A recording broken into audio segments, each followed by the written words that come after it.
Assalamualaikum. Salam. Waduh, banyak bapak-bapak ini sama ibu-ibu lagi. Apa ini Pak? Kegiatannya apa hari ini Pak ini? Nanam jagung, Pak. Nanam jagung. Iya. Jagung jenis apa ini Pak? Ini 18, Mat 18 ini. Hibrida. Izin Bapak, izin ngobrol-ngobrol sebentar bisa? Oh, silakan. Oh siap. Izin Pak. Kita ngikuti Pak Babinsa ini ya. Kita mau diajak kemana nih? Ngobrolnya enaknya di mana Pak ini Pak? Di gubuk. Gubuk ya. Oke Pak.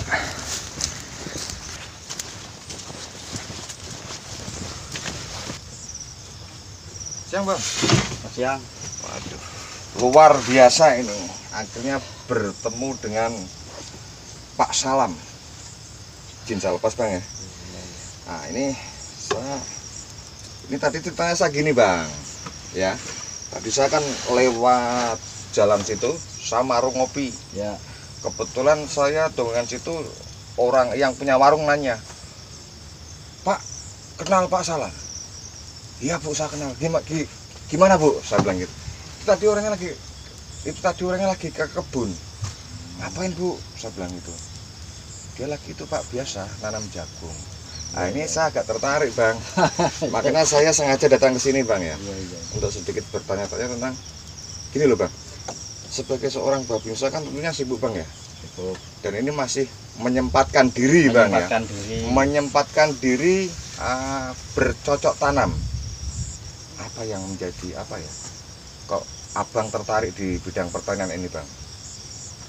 Ya, pertamanya saya karena babinsa kan sering muter-muter lah, nyambangin warga-warga yang petani, yang pegawai, yang sebagainya lah.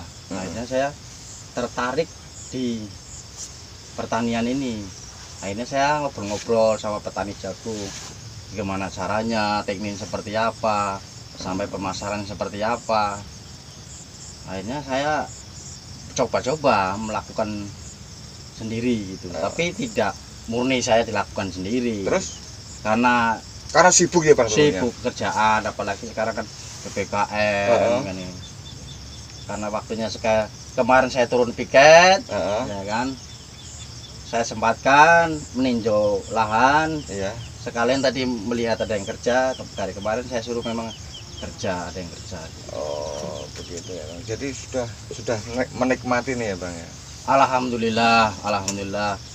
Kerja keras, jatuh bangun pertanian ini jagung. Sudah merasakan ya? Udah merasakan jatuh bangunnya di pertanian jagung ini. Cuma karena pertama saya nanam jagung ini, jadi walaupun punya kendala, punya masalah, hama segala macam, tapi kok finishing endingnya itu masih ada kelebihan sedikit.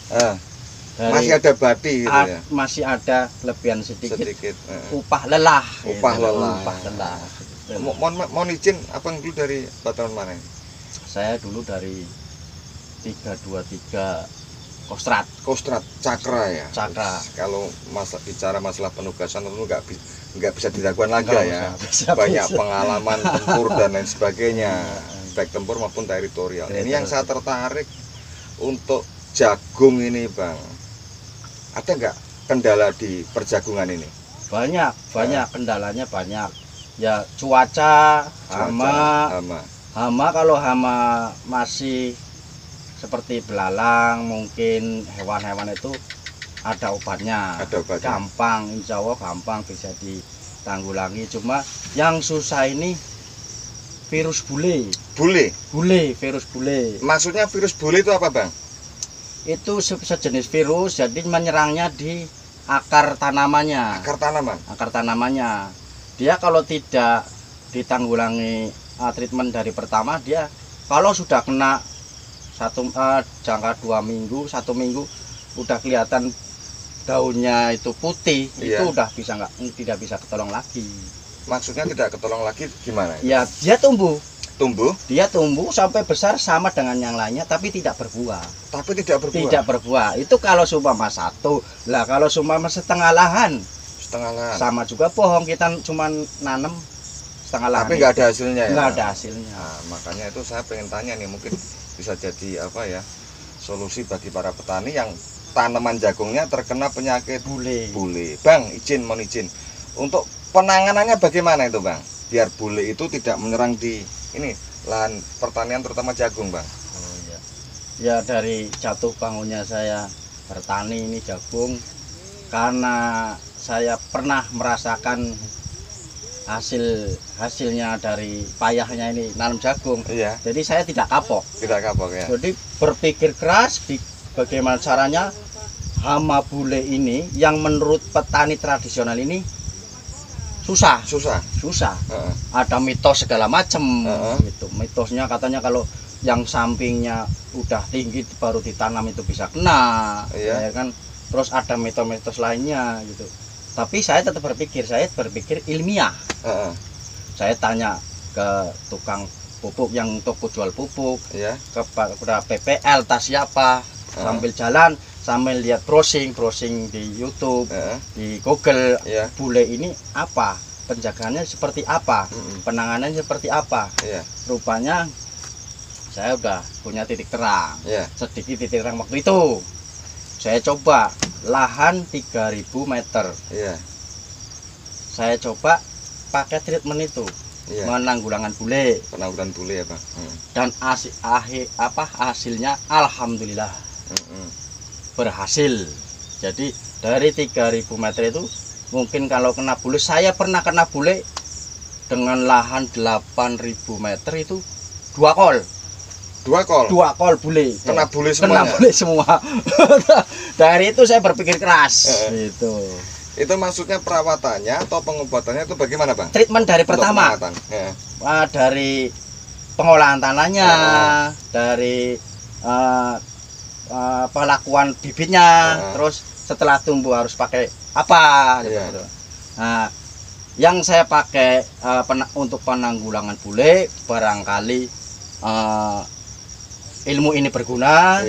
Dari saya tanya-tanya, tidak sekolah, mungkin dari lapangan secara langsung. Jadi pertama pengolahan lahan dulu. Pengolahan lahan dulu. Pertama tanah itu gemburkan.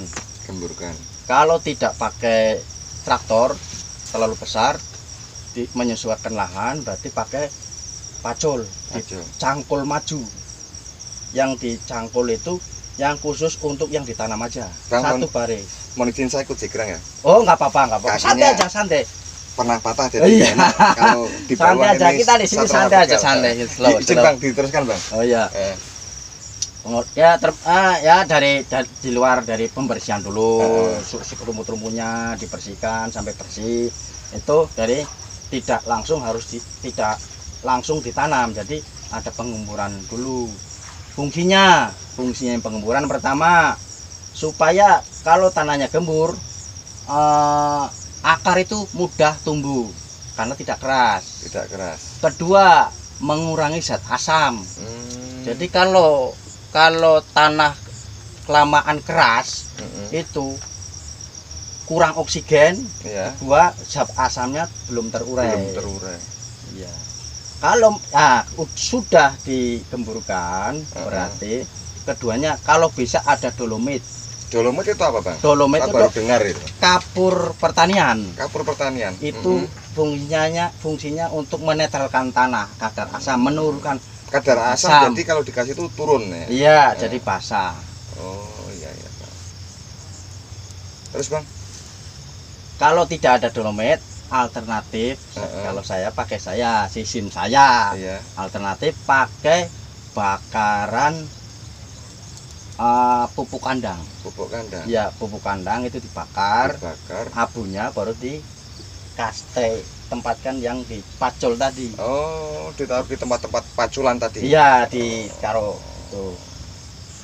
Nanti kita tunggu berapa lama biar bercampur kena air hujan, baru dipanjat. Bahasanya ditanam ya. Itu. Cuma itu saja atau ada? Belum, prosesnya masih lama. Males bahasanya terlalu repot. Padahal itu ya untuk berguna. Kalau sebenarnya kalau udah tahu itu jadi kebiasaan. Berguna ini meminimalkan apa menanggulangi bule ini. Bule. Ya. Siap Bang. Terus gimana Bang selanjutnya Bang? Selanjutnya tadi perlakuan tanah. Perlakuan tanah sebelum tanam. Nah, sekarang perlaku treatment pada bibitnya. Pada bibitnya. Pada bibitnya, bibit yang mau ditanam. Pertama ada pakai fungisida. Fungisida. Fungisida itu fungsinya jamur dan virus.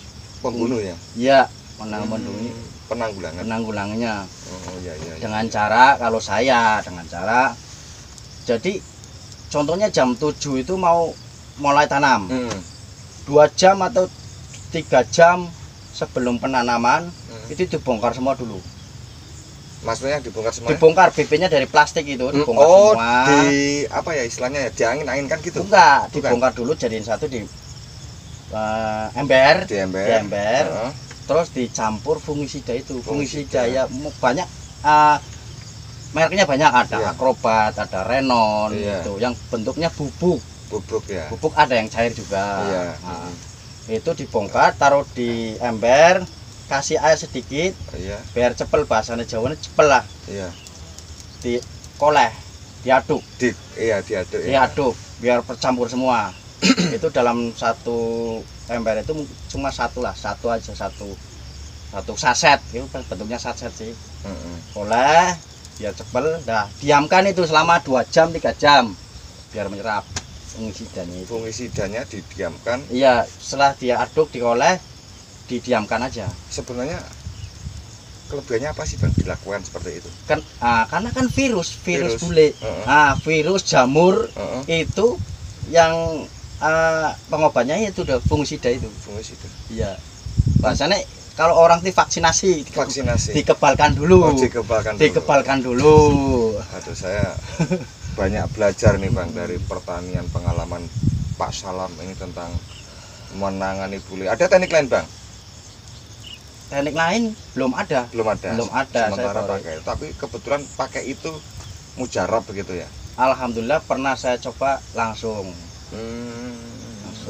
Dan yang mematahkan mitos katanya kalau yang tetangganya sudah tinggi mau berkembang, di sini baru tanam, itu bisa kena. Tapi alhamdulillah tidak.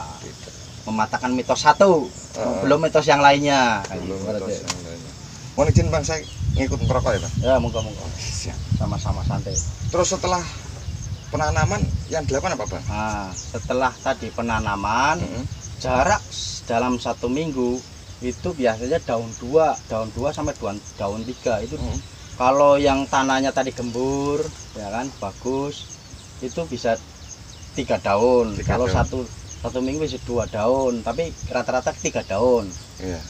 Setelah 3 daun berarti dari penanaman jarak 1 minggu itu penyemprotan dengan fungisida lagi. Tapi kalau ini disemprotkan, dimasukkan dalam tangki 15 liter itu.